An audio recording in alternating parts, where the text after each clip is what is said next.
करने के लिए रिश्तेदार जो बैठे हैं, कलम तभी तक साफ और अच्छी लिख पाती है जब वह थोड़ा झुक कर चलती है।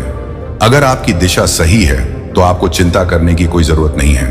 बस आपको यह करना है कि सदैव चलते रहना है। अगर आप उन चीजों की कदर नहीं करते जो आपके पास है तो आप कभी खुश नहीं रह सकते। जिंदगी में उतार चढ़ाव और सुख दुख के बाद भी जो आपका साथ ना छोड़े, उस व्यक्ति की आप हमेशा कदर करें। इंसान वह बन सकता है जो बनने का सपना देखता है। हम क्या करते हैं यह जरूरी नहीं, पर जो भी काम करते हैं वह सच्चे मन और दिल से करना चाहिए। दिल में अगर संतोष हो तो जहां भी जाओगे खुश रहोगे, लेकिन अगर दिल में संतोष नहीं तो कभी भी खुश नहीं रह सकते। दूसरों की बुराई ढूंढने से कोई लाभ नहीं, क्योंकि अगर आप दूसरों की बुराइयां ढूंढोगे तो उनकी अच्छाइयां आपको कभी दिखेगी ही नहीं। श्री कृष्ण कहते हैं, अपमान का बदला लड़ाई करके नहीं, सामने वाले से अधिक सफल होकर लिया जाता है। बुरा करने का ख्याल आए तो कल पर टालो, अच्छा करने का ख्याल आए तो आज ही कर डालो।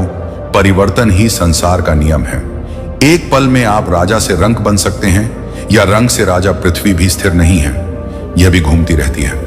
दिन खत्म होने के बाद रात आती है, बहुत गर्मी के बाद बारिश होती है।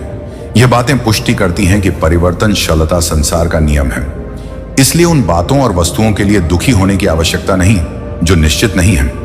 परिवर्तन स्वीकार करना आपको हर कठिन परिस्थिति में खुश रहने की शक्ति देता है। जीवन एक बड़ा सफर है। आपको हर किसी को जवाब देने और हर चीज पर प्रतिक्रिया करने की जरूरत नहीं है।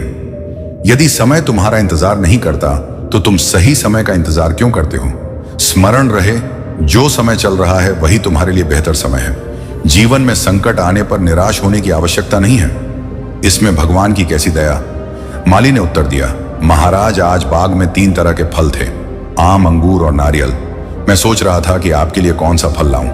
भगवान की दया से मेरी बुद्धि में आया कि मैं आपके लिए अंगूर ले जाऊं, और मैं अंगूर ले आया। यदि मैं आम या नारियल ले आता तो सोचिए मेरा हाल क्या होता।